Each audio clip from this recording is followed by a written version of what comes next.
시청자 여러분 안녕하십니까? 11월 1일 경제연장 오늘 시작합니다. 미국 대선이 하루 앞으로 다가왔습니다. 손익계산에 분주한 시장은 특히 트럼프 미국 대통령의 불복에 따른 불확실성을 주시하는데요. 또 다른 문제는 코로나19 2차 대유행입니다. 주요국 상황이 우리 수출에 미칠 영향 걱정입니다. 우리 경제에 또다시 불확실성이 고조되고 있는 상황입니다. 세계 경제 전망과 그에 따른 투자 전략 살펴보겠습니다. 의견이나 궁금증 유튜브 댓글에 남겨주세요. 양준석 가톨릭대 교수, 차영주 와이즈 경제연구소장 자리하셨습니다. 안녕하세요. 안녕하세요. 차 소장님, 네. 자 대선 이제 현지 시간으로 3일인데 예. 뭐 하여튼 하루 앞이라 그러잖아요. 네, 그렇습니다. 지난주 미국 시장 큰 폭으로 하락했고 우리 시장 지금 올라가고 있는데 영향을 어떻게 받는다고 할 수 있습니까? 한국 시장이? 글쎄요, 뭐 일단 많은 투자자분들 입장에서 네. 본다라면 결국 미국의 대통령이 이제 뭐 글로벌 대통령 아니겠습니까? 누가 되느냐에 따라서 주시장의 영향에 대한 어떤 초미의 지금 그 손익을 계산하고 계실 것으로 미루어 짐작을 하고 있습니다. 하지만 시장에서 본다라면 우리가 이제 그 코로나 국면 지금 현재 상황에서도 네. 기업의 이익들을 미리 땡겨서 선 반영했듯이 미국의 대통령 선거 결과도 현재 지금 뭐 바이든 후보가 약간 앞서는 것으로 알려지고는 있습니다만 막상 또 뚜껑을 열어봐야 되는 지금 상황이 계속해서 연출이 되고 있고 그 뒤에 또 뭐 트럼프 대통령이 되지 않는다라면 뭐 불복 문제도 있으면서 다양한 시나리오들이 지금 놓여 있는 상황이기 때문에 주식시장에서는 일단 지금 불확실성에 대비하는 그런 모습들을 보이고 있다라고 말씀드릴 수가 있겠고요. 첫 번째는. 네.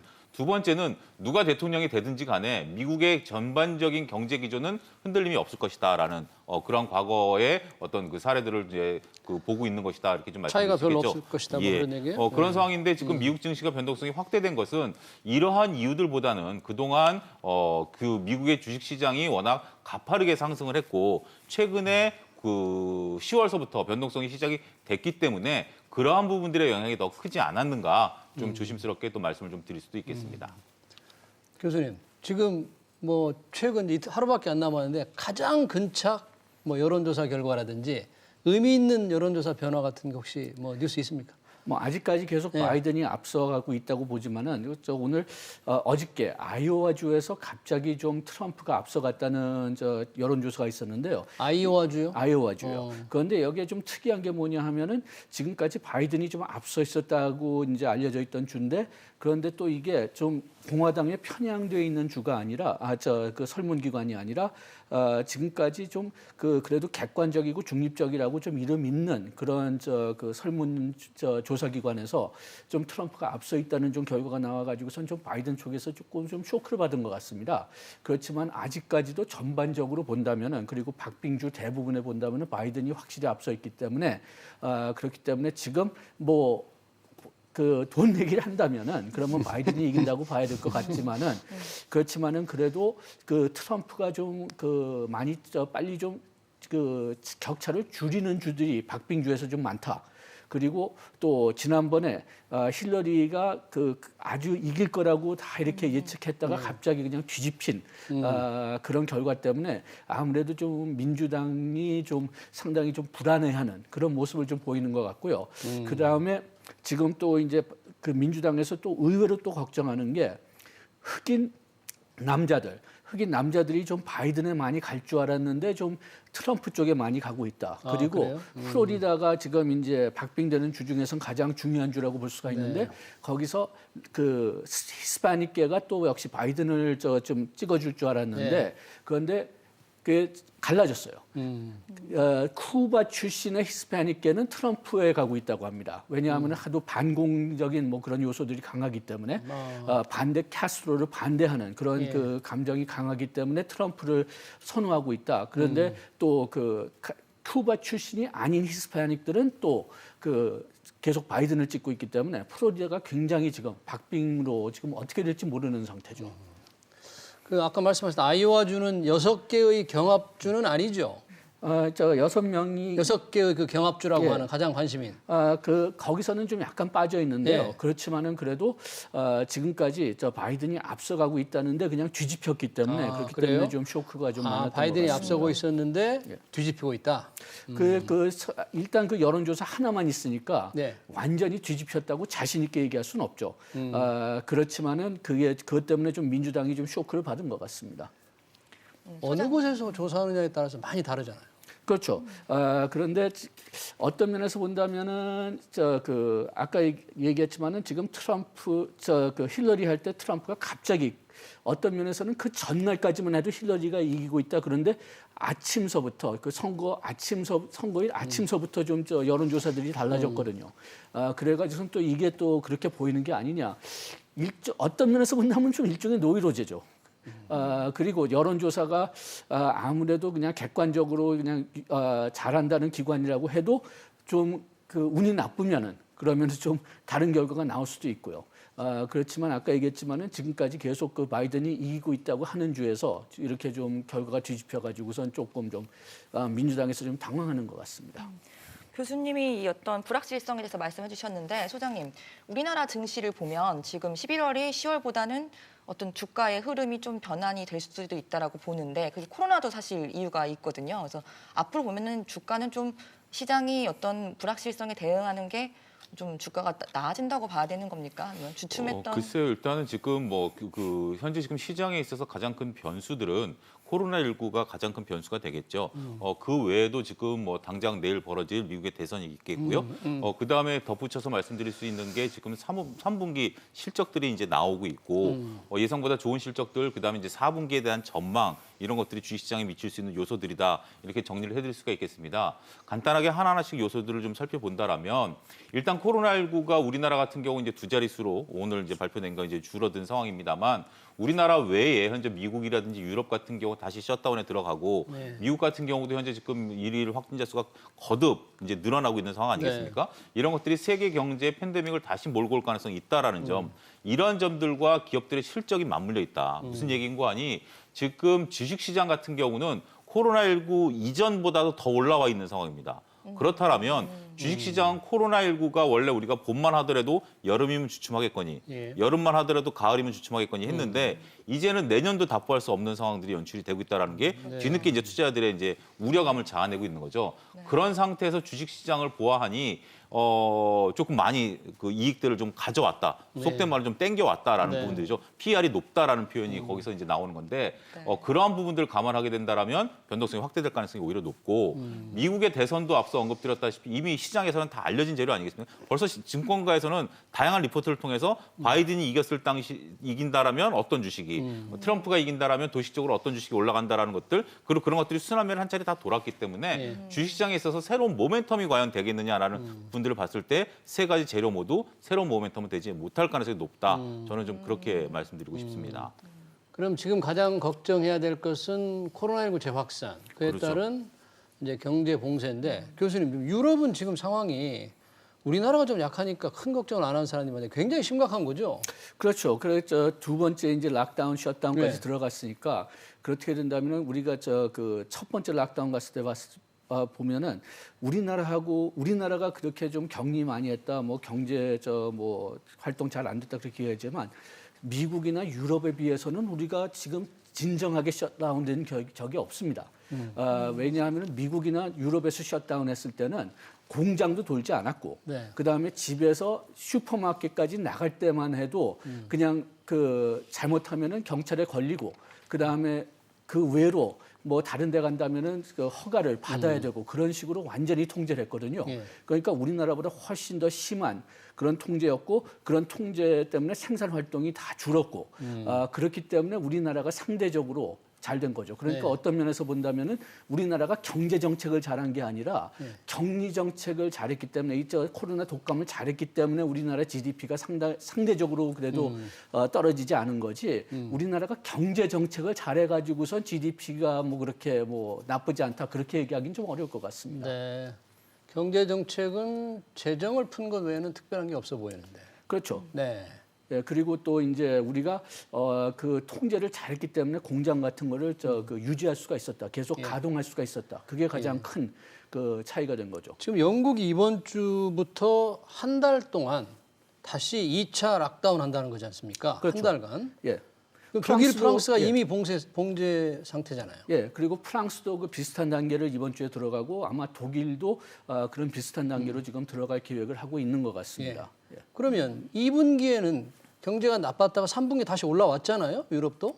미국도 그렇고 그러면 이게 다시 다시 올라왔다기보다는 예. 어느 정도 정상화된 거죠. 아까 얘기했지만 그 공장 같은 게 다 가동되지 않았고 뭐 슈퍼 같은 거 상점 같은 데도 가동되지 않았는데 이제 다시 가동되니까 좀 정상화되려고 할 때 다시 들어간 거죠. 그러니까 뭐 경제가 뭐 완전히 회복됐다기보다는 정부가 일부러 멈춘 거예요.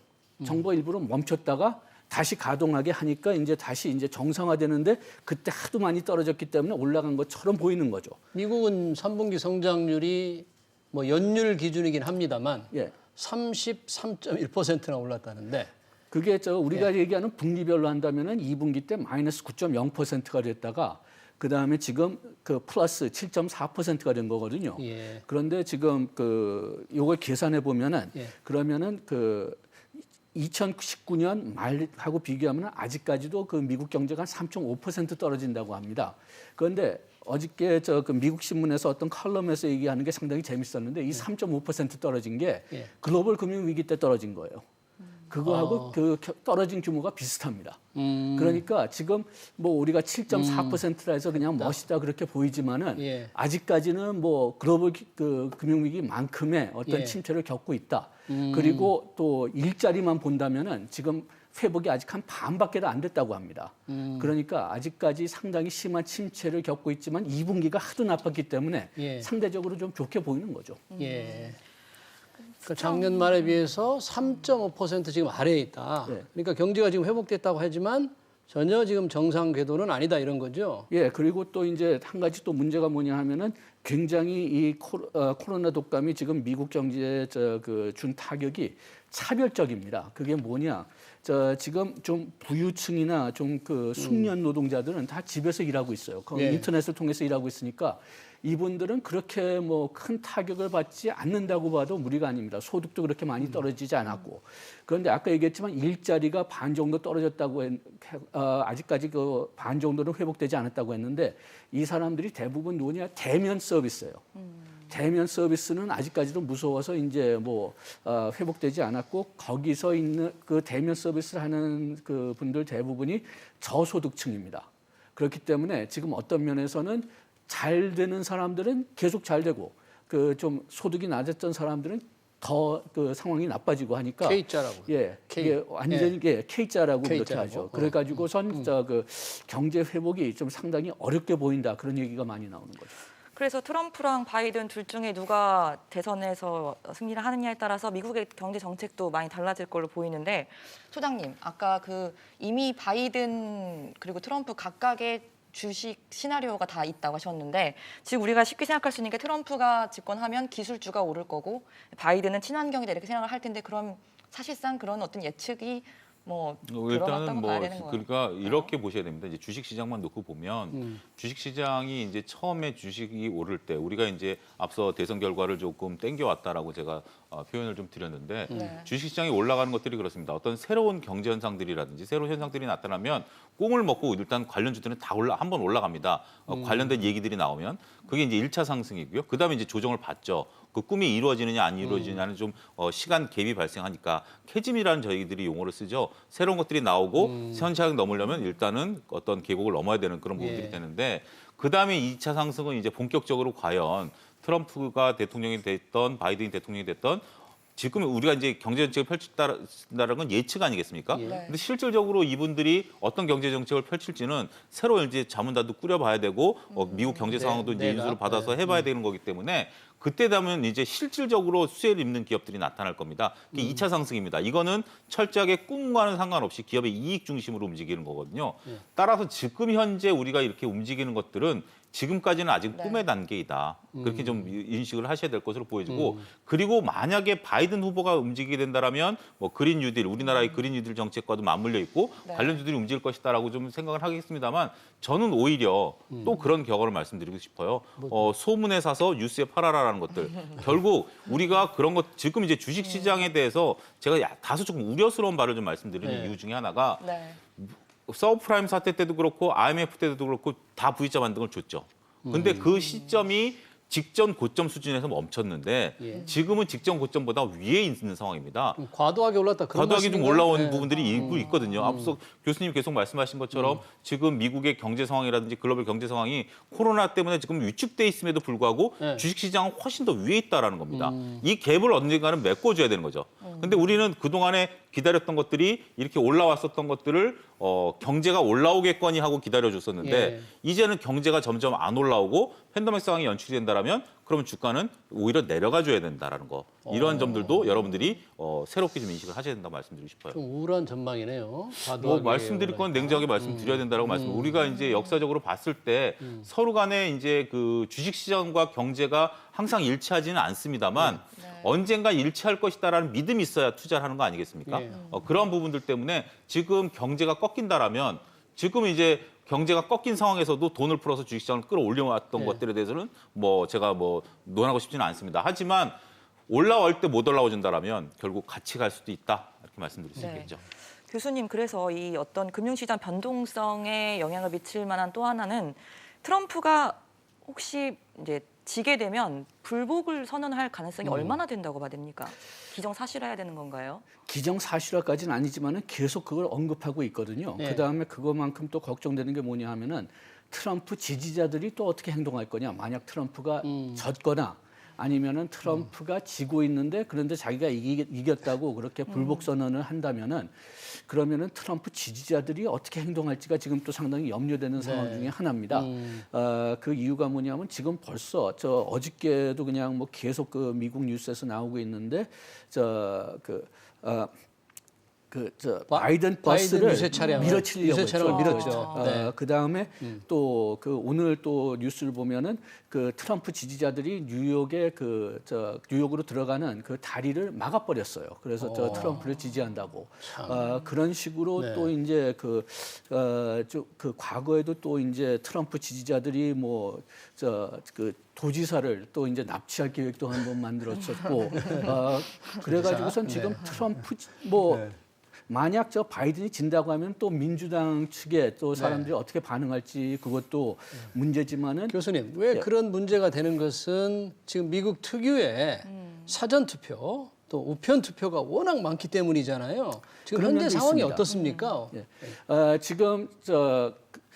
지금 몇 개 주에는 예. 2016년에 투표한 그 사람들의 숫자보다 사전 투표한 사람들의 숫자가 더 많다고 합니다. 많고. 텍사스 같은 경우가 그런 경우고요. 예. 그 다음에 지금 전국적인 차원으로 본다면 2016년에 투표한 사람들의 한 60% 내지 70%가 지금 사전 투표를 했다고 하는데 특히 우편 투표를 지금 굉장히 많이 한 예. 거죠. 그런데 지금 여러 가지 문제가 거기에 따라 있어요. 예. 어떤 주들은 표를 받자마자 셀 수가 있지만 어떤 주들은 그 받은 다음에 선거일까지 기다린 다음에 그걸 셀 수가 있습니다. 만약 그렇게 된다면은 그 세는 시간마저 상당히 오래 걸리기 때문에 선거일 저녁이나 그 다음 날 새벽에 우리가 보통 누가 이겼다는 걸 판단할 수가 있는데 금년에는 그렇게 할 수 없을 가능성이 크다. 그런 염려가 나오고 그런데 지금 트럼프 측에서는 이런 얘기까지 이미 했어요. 신문에서 뉴욕 타임스 같은 데서 공개가 됐는데 그냥 저녁 때 좀 트럼프 대통령이 좀 잘 되는 것 같으면은 내가 이겼다 그렇게 선언을 하고 그러니까 현장 투표를 공화당 지지자들이 좀 많이 할 거라고 보고 그렇죠. 그 현장 투표 개표할 때 트럼프 대통령이 조금 앞서면 내가 승리했다 이렇게 선언해 그렇게 버린다 선언한 이거예요? 다음에 나중에 사전 투표를 좀 늦게 셀 수 있는 거는 그거는 될 수 있으면 어떻게 막아볼 수 있지 않겠느냐. 그래가지고선 대법원에 그냥 가져가서 그걸 뭐 이의를 제기한다든지 뭐 그래가지고선 좀 막을 수 있지 않겠느냐 그런 얘기가 나왔거든요. 그럼 언제 되면 정확히 알 수 있을까요? 투표 결과를? 지금은 그거를 확실히 얘기하는 데가 없고요. 지금 일주일까지 늦어진다고까지 얘기하는 데가 있습니다. 일주일. 그런데 이게 근본적으로는 내일하고 내일 모레 얼만큼 뭐 트럼프 측이든지 바이든 측이든지 많이 나와서 투표를 하느냐 거기에 따라서 이제 달라지겠죠. 네. 그러면 이렇게 개표 결과가 좀 늦게 나오거나 양쪽이 서로 먼저 이겼다 선언해버리거나 불복하면 시장은 상당히 그 불확실성에 다시 빠지게 되겠네요. 그렇겠습니다. 네. 아무래도 뭐 일단 가장 주식시장이 싫어하는 게 불확실성인데 일단은 뭐 누가 대통령이 되느냐가 중요한 게 아니라 깔끔하게 정리가 되는 게 가장 중요하겠죠. 그런 상황에서 바로 이제 후속 조치들이 나오고 움직여야 되지만 교수님 말씀하신 것처럼 정말 뭐 듣기만 해도 교수님 설명을 듣기만 해도 머리가 지금 복잡할 정도인데 이런 것들이 지금 만약에 이제 이런 것들이 법적인 문제, 정치적인 문제 이렇게 된다라면 주식시장은 아무래도 일단은 관망세를 유지할 것으로 보여지고 예. 관망세라는 것은 변동성 확대를 의미하는 다른 얘기가 아니겠는가 예. 그렇게 말씀드릴 수 있겠습니다. 혹시 집권당이 누가 되느냐에 따라서 혹시 주가 상승률이 좀 다르게 전망이 됩니까? 과거 사례를 예. 보면 뭐 민주당 때가 공화당 때보다 높았던 그런 사례들을 저희가 이제 뽑을 수가 있는데 그리고 이제 트럼프 대통령 집권 시기에 이제 무려 12%나 주가가 올라왔다라는 것은 다소 긍정적이죠. 그렇지만 이제 우리가 그렇습니다. 산이 높으면 골이 깊은 것처럼 트럼프 대통령 집권 뭐 후반기에 있을지 없을지 모르겠지만 12%가 올라왔다라면 이거는 이미 평균치를 상회한 거죠. 그렇게 된다라면 또다시 이걸 뚫고 올라갈 수 있다. 이번엔 다르다라는 것을 우리가 인식하기는 어렵고요. 모든 것은 평균에 수렴하기 때문에 저는 뭐 그렇게 큰 기대를 갖기에는 이미 뭐 갖다 쓸 건 다 갖다 썼다. 네. 그렇게 말씀드릴 수 있겠습니다.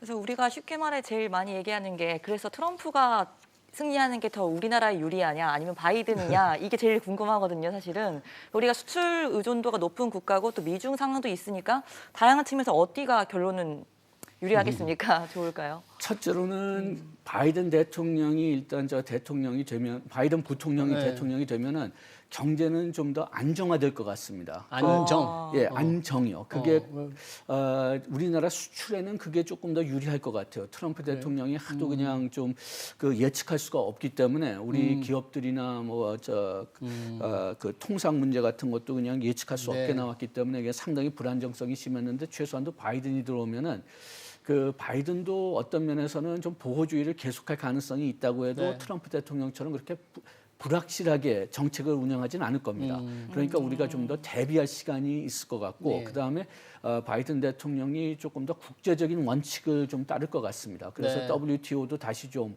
유력화시키고 그렇기 때문에 그런 면에서는 우리나라에 좀 더 유리하다고 할 수가 있는데 교역 환경이 좀 우리한테 유리할 수 있다. 우리의 그런 환경이 얘기인 거죠? 우리한테 좀 네. 유리하다고 할 수가 있겠지만은 그렇지만 궁극적으로는 이게 지금 경제에 가장 큰 문제 주는 건 코로나 독감이에요. 그런데 코로나 독감은 뭐 트럼프 대통령이 되든 바이든 대통령이 되든 근본적으로 다르게 되겠느냐? 그거는 조금 좀 회의적이지만 지금 그래도 미국 그 투표자들의 생각으로는 바이든 대통령이 들어오면 코로나 독감 관리는 그래도 조금 더 잘할 것 같다.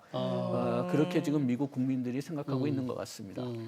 소장님은 혹시 어떤 쪽이 글쎄요, 뭐 서로 간에 뭐 되는 부분들도 일부 있겠습니다만, 뭐 트럼프 대통령이 된다 하더라도 경제에 어떻게 보면 뭐 정책의 일관성이라든지, 뭐 그런 부분들이 될 수는 있겠습니다만, 글쎄요, 뭐 교수님 말씀하신 것처럼 바이든 쪽이 되는 게 우리나라 입장에서 본다라면 정부의 지금 현재 문재인 대통령 정부의 정부 정책과도 좀 맞물려 있는 부분들도 있고, 예. 대북 문제도 조금 뭐 괜찮아질 수도 있고, 또 중국 때리기가 어느 정도 조금 완화되게 된다라면 우리나라 입장에서는 조금 숨통이 트일 가능성도 있다. 그렇게 말씀드리고 싶습니다. 네. 그런데 여기서 또 하나 좀 말씀드리고 싶은 거는요. 이번에 선거 때 상당히 좀 이례적인 게 지금 민주당 측에는 굉장히 많은 정책 계획들 얼마큼 실현될지 모르지만 그런 정책 계획들을 많이 만들어서 지금 이제 홍보하고 있어요. 예. 거기에 비해서 공화당은 이번에 정당 어떤 플랫폼을 만들지는 않았어요. 만들지 않고 그다음에 그냥 우리는 트럼프하고 하는 걸 따라하겠다. 기존의 정책을 유지하기 때문에 그중에 그런가요? 기존의 정책을 유지한다는데 기존의 정책을 유지한다고 해도 플랫폼을 만드는 거 또 정책을 만드는 거는 그게 정상적이거든요. 그런데 이번에는 공화당이 그런 플랫폼을 만들지는 않았어요. 예. 그래서 우리가 지금 오직 확실한 거는 아마 트럼프 대통령이 들어오면은 세금 좀 더 깎으려고 할 거다. 바이든은 지금 세금을 오르고. 올린다고 하고 있죠. 그 어떤 면에서 올린다기보다는 뭐 올리는 분야도 좀 네. 있지만은 트럼프 대통령이 내린 세금을 다시 원상 회복하겠다. 주로 그런 측면으로 네. 나오고 있는데 그거 외에는 지금 트럼프 대통령이 정책상으로 뭘 할지는 지금 상당히 좀 애매합니다. 네. 지금 이 경기 부양책이 논의 중이잖아요. 예, 예. 발표될 것 같다가 서로 의견이 달라가지고 해결이 안 됐는데 상원에서 결정을 해야 되는데 이번 대선이 누가 되느냐도 중요하지만 상원을 민주당이 차지하느냐 마느냐도 굉장히 중요한 것 같아요. 예, 지금 어떤 면에서 우리가 지금 트럼프하고 그 민주당하고 협상한다고 하지만 이게 진짜는 삼자 협상이에요. 네. 왜냐하면은 트럼프 대통령은 뭐 지금 한 1.8조 정도의 돈을 쓰겠다는 그런 정책을 가지고 지금 협상을 하고 있지만은 트럼프 대통령이 또 그냥 트위터 같은 데서는 그것보다 더 많이 돈을 쓰고 싶다는 얘기까지 하거든요. 거기에 비해서 민주당은 지금 2.2조 달러의 지금 기획을 지금 그 가지고 이제 그 백악관하고 지금 민주당하고 협상하고 있는데 여기에 지금 상원의 공화당 상원위원들은 1조 달러 이상은 안 된다. 그렇게 나오고 있습니다. 그래가지고 지금 트럼프 대통령이 만약 그 합의를 한다고 해도 그래도 그 상원 그 공화당 상원에 통과시킬 수가 있을지가 좀 애매했어요. 상원을 민주당이 장악을 하면 해결책이 바로 그러면은 되겠네요. 그 다시 이제 소규모로 가야 된다고 하는 가능성이 크죠. 그래서 전에 글로벌 금융 위기 때 오바마 대통령이 더 큰 돈을 쓰고 싶었는데 그런데 상원에서 막았었거든요. 지금 다시 만약 상원이 다시 공화당으로 된다면은 그러면은 지금 지원책을 좀 규모를 줄이려고 노력할 가능성이 상당히 크죠. 그래요? 경기 부양책도 중요하고 소장님, 이 또 대선 이후에 바로 미 FRB의 미팅이 있잖아요. 네. 거기서 어떤 결정을 하느냐도 굉장히 중요할 것 같아요. 시장에는. 근데 시장에서는 이제 뭐 돈풀기를 계속하겠다라는 것은 이미 뭐 기존의 어떤 알려진 정책이고요. 뭐 잘 아시다시피 지금 뭐 돈을 푸는 문제가 중요한 게 아니라 돈이 이제 돌아야 되는 부분들 아니겠습니까? 그러한 부분들을 보면 주식시장에 있어서는 그렇게 큰 그 관심권은 아직까지는 아니다. 워낙 대선이라는 큰 것들이 앞에 있기 때문에 예. 그 부분에 대해서는 지금 신경을 쓰고 있는 부분들은 아니지만 어찌됐든 코로나19가 다시 확산되고 있다라는 점 예. 이런 것들은 돈의 회전 속도를 다시 또 막는 역할을 할 것으로 보여지기 때문에 그러한 것들은 주식시장에 있어서는 특제로는 아닐 것이다. 그렇게 말씀드릴 수 있겠습니다. 교수님, 유럽은 어떻습니까? 미국도 지금 추가 경기 부양책 논의가 지금 뭐 대선 끝나면 바로 이어질 것 같은데 유럽 상황은 어떻습니까? 경기 부양책. 유럽도 일단 그 중앙은행에서 얘기하는 거는 우리는 적극적으로 조치를 취하겠다 그렇게 얘기를 하고 있는데요. 적극적으로 더 어떻게 조치를 취할 수 있을지는 좀 애매한 것 같습니다. 지금 할 수 있는 거는 거의 다 하고 있거든요. 예. 그래가지고선 자기네들이 더 적극적으로 나간다고 해도 도대체 뭐를 적극적으로 더 할 수 있는지 그게 조금 애매하기 때문에 좀 중앙은행 쪽에서도 그 재정 정책을 좀 많이 밀려는 그런 좀 기미가 좀 있는 것 같습니다. 특히 이번에 처음으로 그냥 유럽 연합 차원에서 그냥 협동하면서 재정 지출을 좀 늘리려고 하는 그런 그 프로그램이 생겼거든요. 그러니까 그런 거를 좀 더 적극적으로 해가지고선 유럽 차원에서 좀 재정 정책을 많이 쓰려고 밀려고 하는 그런 조짐이 좀 보이는 것 같습니다. 우리 경제는 지금 이 경제 봉쇄, 유럽의 경제 봉쇄에 상당히 악영향을 미칠 것 같아요. 우리 경제 지금 회복의 견인차가 수출인데 수출이 좀 걱정이 되지 않습니까? 좀 많이 걱정되긴 합니다. 네. 뭐 유럽도 그렇지만은 또 미국도 지금 하도 그 코로나 독감 전염률이 높기 때문에 그렇기 때문에 지금 바이든 대통령이 요거를 확답을 하지 않지만은 미국도 좀 지금 다시 셧다운이나 락다운을 생각해야 되지 않느냐 그런 얘기가 나오고 있거든요. 만약 그렇게 된다면은 어떤 면에서는 다시 2분기로 돌아가는 거죠. 그래요. 소장님, 이런 상황에서 이 투자자들 변동성이 큰 증시에서 어떤 대비를 해야 됩니까? 일단은 지금 뭐 우리나라 증시 같은 경우 좀 기로점에 서 있다. 2,380포인트 정도, 2,300포인트, 2,280포인트 이게 기로점에 서 있다 이렇게 좀 말씀드릴 수가 있겠습니다. 지난주 금요일 같은 경우 그 2,300선을 하회했죠. 오늘은 이제 소폭 반등세를 나타내고 있습니다만 우리가 이제 국내 주식시장만 놓고 본다라면 저항선이 지지선 역할을 한다는 것은 주식시장에 있어서는 교과서 부분들이거든요. 그게 무슨 얘기인가 하니 코로나19 이전만 하더라도 2,300선이 저항대였습니다. 못 들어준 상황에서 지금 2,400선까지 왔다가 2,300에 대한 박스권을 한 두어 달 동안 좀 횡보한 상태거든요. 오늘 내일, 그러니까 지난주 금요일과 오늘만 놓고 본다라면 아직까지는 그러니까 하회했다라고 얘기하기는 어렵습니다만 주식시장이 단기적으로 2,300을 밑으로 하회하게 된다라면 변동성이 확대될 네. 가능성이 높죠. 그리고 여기서 우리나라 국내 개인 투자자분들이 소위 말해서 주식시장이 그동안 이익만 많이 봐왔다라면 네. 그 이익을 본 것들 때문에 주식에 대한 매매 회전율이 좀 높아졌었습니다. 얼마 전에 조사에 의하면. 하지만 지금 뭐 일부 종목들이 물리면서 그러니까 약간 손실을 보면서 매매 회전율이 좀 떨어지고 있다는 거죠. 그렇다면 그 개인들의 힘은 그만큼 강해지지 못할 가능성이 있기 때문에 주식시장에 있어서는 뭐 아무리 대선이라든지 여러 가지 이슈들이 있다 하더라도 일단은 조금 조심스러운 국면이 나타날 가능성이 높다 그렇게 말씀드릴 수 있겠습니다. 네, 불확실성이 많으니까 아무래도 좀 지켜보면서 해야 되겠죠. 네, 여기까지 듣겠습니다. 네, 차영주 와이즈 경제연구소 소장, 양준석 가톨릭대 경제학부 교수님 감사합니다. 그렇습니다.